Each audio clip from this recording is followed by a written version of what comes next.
everyone. So let me pull over real quick so I'm not driving in. Alright, so it is Friday. It's Friday and it's 1:36. I'm starting really late on prepping for these events. My sisters were with me this week and it was really hard to get anything done, so I'm doing everything today. So I just wanted to show you guys kind of like what a prep day would look like for me. Like I said, it's 1:30. I'm gonna go home, start painting, and then I'm going to cut on my Cricut. I have to do the stuff on Design Space. I'll show you guys how I do it. It's very simple and it's basically all I know how to do on Cricut Design Space. I do this for all my signs and any crafts. And then after that, I'm going to inflate some balloons, as many as I can fit in the house. And I pick up my U-Haul today at 7 p.m. And then I'm gonna load up and go to sleep because I am whooped and I'm not even halfway through the day. So I'm gonna try to get some really good rest tonight, so tomorrow goes smoothly and so I'm not completely drained. But yeah, let's get to work and get some painting done.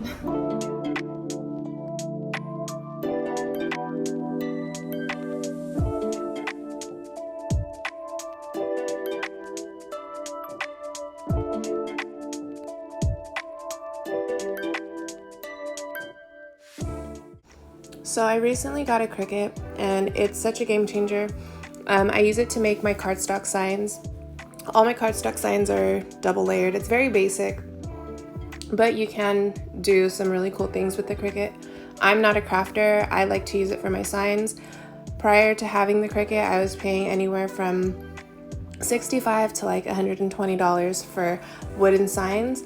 Wooden signs are a really, really nice option if the client has the budget, but if they don't and they just want something that's more simple, which a lot of clients do, they want something that's more simple or more affordable, and this is a really good route to go. I buy cardstock, like really heavy cardstock, and I probably spend like $10 on the materials, and then it takes time, which is why I charge what I do for the signs.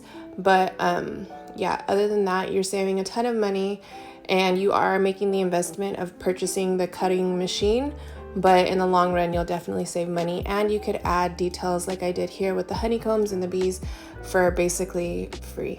And you already have the material, so it's not, you know, a burden on your pockets. So if you are considering buying a cutting machine, here is your sign to do it, and then learn how to use it. I really only use the what is it called?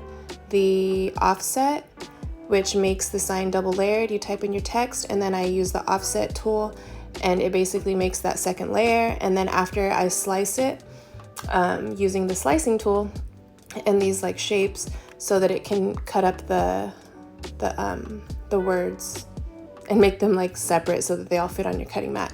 This may sound foreign if you don't have a Cricut or a cutting machine, but once you get one, it will make a lot more sense.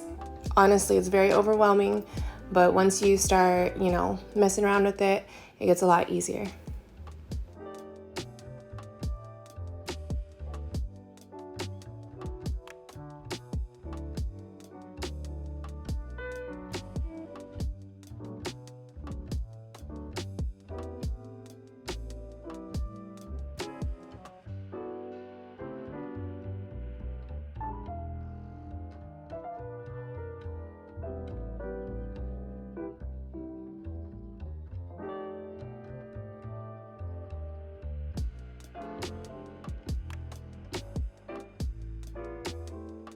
Alright, so I'm here. I got here about 9:30. I'm gonna get started on these backdrops. This morning was kind of crazy. I had to run to get a charger because my phone was dead. My kids both had fevers this morning and last night, so it's been kind of crazy.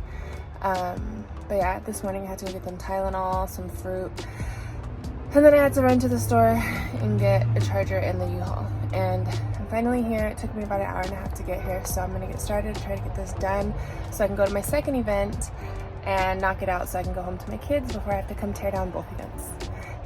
Both events are same day teardowns, so it's going to be a long day.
For this setup, so I didn't ruin the marquees, I added tape onto the marquees and then applied my command hooks.